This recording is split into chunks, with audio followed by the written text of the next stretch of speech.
Hi, my name is Ilenia Aguilar. I'm a school board member here in Central Phoenix. I was undocumented and became a US citizen in 2014. And the first thing that I did in 2016 was run for office. I voted for the first time ever for a woman, for myself. That's my American dream. And it was possible due to a very long journey and a pathway to citizenship that is not possible for a lot of people. The reason that I give back to education is because we all know that with a quality education, we can end generational poverty.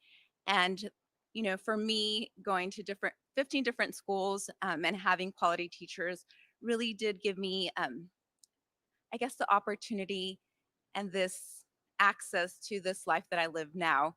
I think without all of the amazing teachers that I had, I wouldn't be here. So that's why I serve on a school board and I'm passionate about education. And I want to ensure that all children, regardless of their ethnicity or their socioeconomic status, have access to a quality life, but especially Latinos and undocumented children. Right now, currently under our administration, we see that, Latinos are always portrayed as, the criminals, the rapists, the bad people. But in reality, like we are working really hard and we are doing things like being civically engaged. And this is what equality education does. When you belong to a community, when you belong somewhere, you want to give back. For example, this is where I had my kickoff. A amazing community member who didn't know me at the time said that she would host my kickoff for my school board race. And here I am, full circle, giving back the way that I can, which is serving my country, the country that has given me every tool to succeed and every tool to be able to provide for my children. And I want not only for my children to grow up to be, these kind, compassionate human beings, but I want the same for all children. So as we talk about building the bench for Latinas and how do we get Latinas to run for office, what do you think, what needs to happen so we can continue to have more Latinas in powerful roles? And thank you, by the way, for being here and for taking the time to visit Arizona. We should be present and people should pay attention because we are going to make the difference this election cycle. I mean, I'm just going to throw that question right back to you. First of all, let me see if I got this right. The first time you ever voted in an election, you voted for yourself. Yes. I mean, come on. Like, that's amazing. That is amazing. You are amazing. Like, I need you to answer that question. You're in a better position than me. What inspired you? How did you just go for it? I mean, most people find running for office to be intimidating. Or did you even think about it as intimidating, or how did you think about Well, it? there are no Latinos on the school board, and I was the only parent. I wanted to be that parent voice. Here in Arizona, we have English only, which means that we're not able to teach our children in bilingual education formats. We do have, like in my school district, what you call dual language and Spanish immersion, but that's us getting creative. So my children are in a dual language program because my language, my culture is everything that I've needed to succeed. So I want my children to speak our language. So I put them in the school district, and when I showed up to a board meeting, I realized that there are no parents and no Latinos. So I wanted to be the voice for Latino students and Latino parents. So that's what encouraged me to run, because I wanted, our voices to be represented. And there's no one better to make decisions for ourselves and for our children than us. So that's why I ran. I mean, thank you. You're amazing. Thank you so much. I don't, to answer your question in a broader sense, I just feel like we need to hear your story. We need to hear our stories. We need to hear about the Latinas who are just killing it and so courageous and so brave and on the ground every day doing amazing things like what you're talking about. I feel like if we can't see it, we can't be it. We don't know that it's a possibility for us. And I want everyone to know your name. I want everyone to know that it's possible to, you know, finally become a documented citizen and not wait 10 years, but get right into it and run for office because, like you said, you are the best person to know what's right for you and your children and your family. And so, to me, it's all about knowing each other's stories and being able to be in community so that we can be inspired by one another. And I'm so inspired by you. And I know so many people will be. So thank you. Thank you. Hi, my name is Senda, and I'm part of the She Se Puede Power Squad. I came across She Se Puede just by scrolling on Instagram, to be honest, and I was lucky enough to have found it right when applications became available. And I just wanted to be more civically engaged, and it really appealed, obviously, to be in a group of Latina women. I think often many of us have had those experiences where sometimes we're the only one in certain spaces, whether it's the classroom, the civic space. And it was empowering to be around other women, who care about the community and care about having representation, education, all those sorts of things. Um, I'm a teacher. I was a high school teacher up until this past year. I taught junior English and student council at La Jolla Community High School. Shout out to my Lobos. And this is my first year at ASU. I teach writing and instruction, and I'm a doctoral student in English education. My focus is on doing research to support the need for more culturally representative literature in the classroom that represents the different identities that make up our classrooms and not just focus on the more Eurocentric canonical literature. Amazing. And can I ask you, like, how has your teaching been affected by the pandemic and the situation we're all in? Unfortunately, when I left spring break with my students, I thought I was going to see them again, and it was my last year, and they knew that. So I didn't get to say goodbye to them. I'd been there 8 years total at the school, so it was hard for me at first to cope. But they still message me, so I still see them somewhat. And can you talk a little bit about what what it means to your students to have a teacher who is thinking about their representation in their education? Like, do they communicate anything to you about what it means for them to have you be their teacher? I get the loving, hashtag kind of sentences from them, goals, they call me queen and all those sorts of things. They've definitely kept me young when it comes to learning slang and those sorts of things. So it was one of the hardest conversations I had to have with each of my classes to let them know that I was leaving them, but they knew that it was for my goals, to reach and to accomplish something that I wanted. And they were really supportive of that. They weren't, they were sad, there were tears, but they were happy. And a lot of them said, well, I'll just see you at ASU. So that's something we look forward to. My students that I already have that graduated are at ASU. Um, got excited because I said we could study for midterms together. So um, it's been bittersweet. In regards to, I guess my question is, how do you feel that She Se Puede is going to continue? Because obviously, this election was the inspiration and the motivation for this organization to form. But obviously, it's going to continue.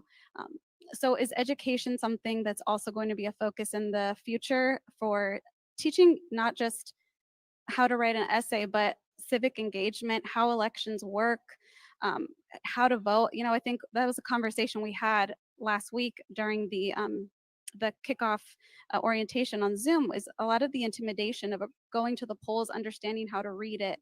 Um, I guess I'm asking, is that going to be also a focus in implementing that education, not just in adults, but in our children, our communities? Absolutely, absolutely.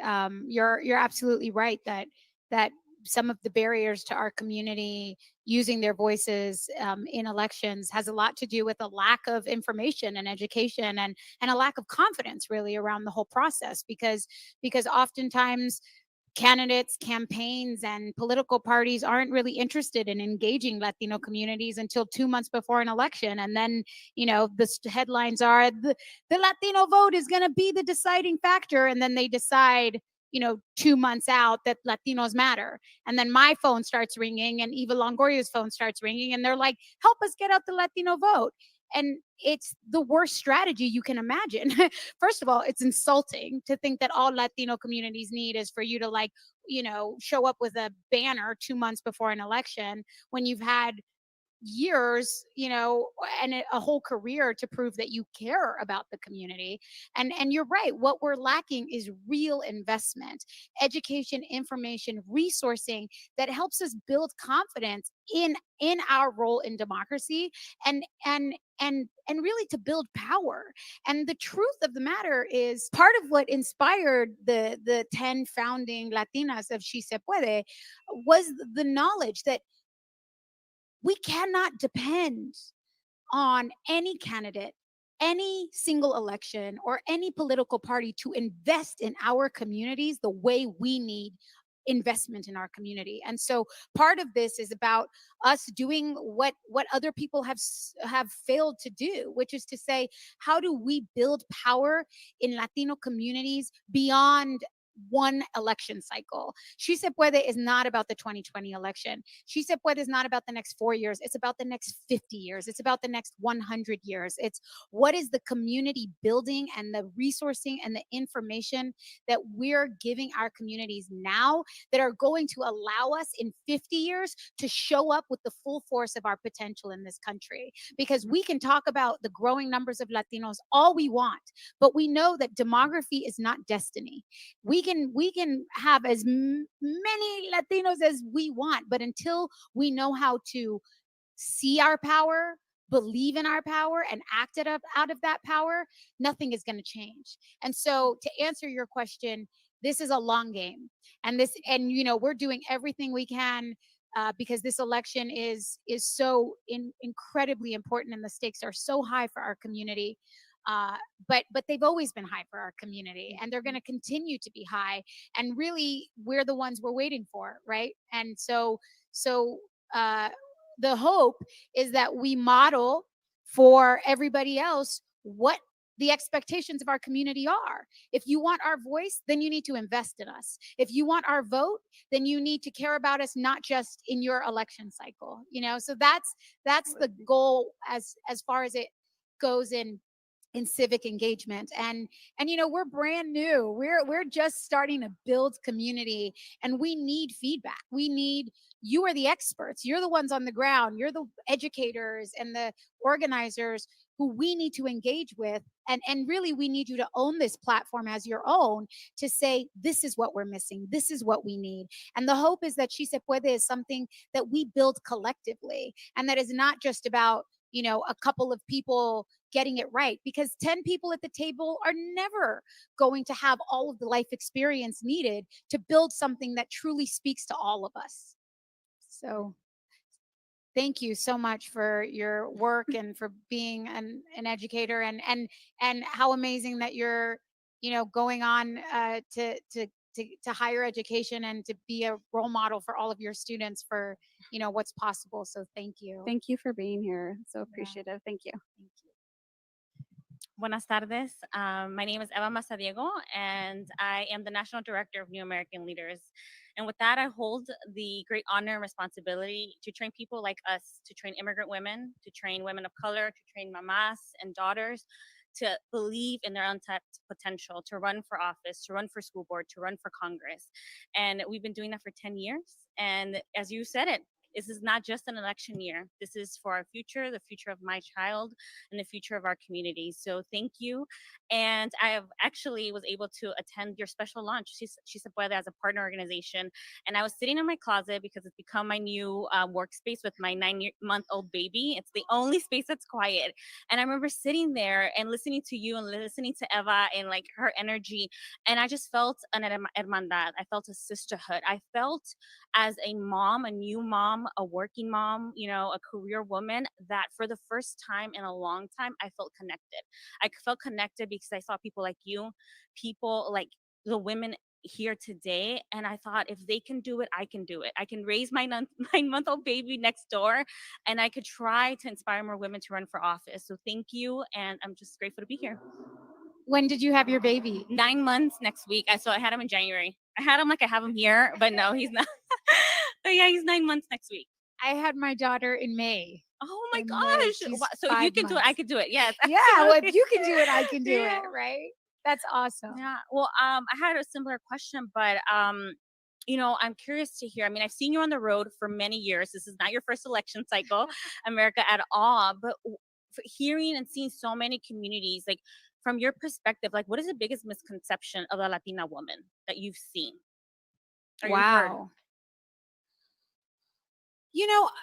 I mean, I don't really know, because I only know my experience of Latina women, which has started with my mother and my tia and my abuela and my sisters, and all the women that my mom worked with while I was growing up, and all I ever saw was like the hardest working, the most badass, the most capable women. So that has always been my perception. And I think the problem is that, we're either largely invisible in mainstream culture, in everywhere, politics, business, science, not because we're not doing the work, but because the stories about our work, about running for office, about educating, about organizing, like, they are not told.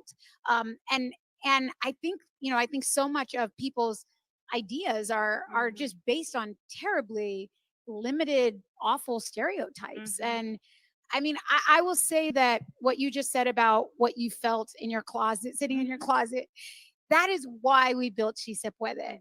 I know exactly what you're talking about. Elsa, my sister here, and one of our founders of She Se Puede, she and I met on the road back in 2008. And we've been election campaigning with each other for over 10 years. And she is the sister who makes me feel like I can do it, like I can do more. And so that experience of being surrounded by other Latinas or connected to other Latinas, that was the point, was how do we bottle this feeling? How do we bottle this feeling that white men must feel all the time, right? When we are so used to being the only Latina in the room, when all of a sudden you can be surrounded by other Latinas who reflect your experiences and care about the things you care about, it gives you power, it gives you courage, and it gives you strength. And we have had that experience, us as founders. And the whole reason for building She Se Puede was to give that experience to as many Latinas as we possibly could across the country. So hearing you say that that's the feeling you had through a Zoom, screen is so amazing to hear. And so thank you. And thank you for everything you do. Thank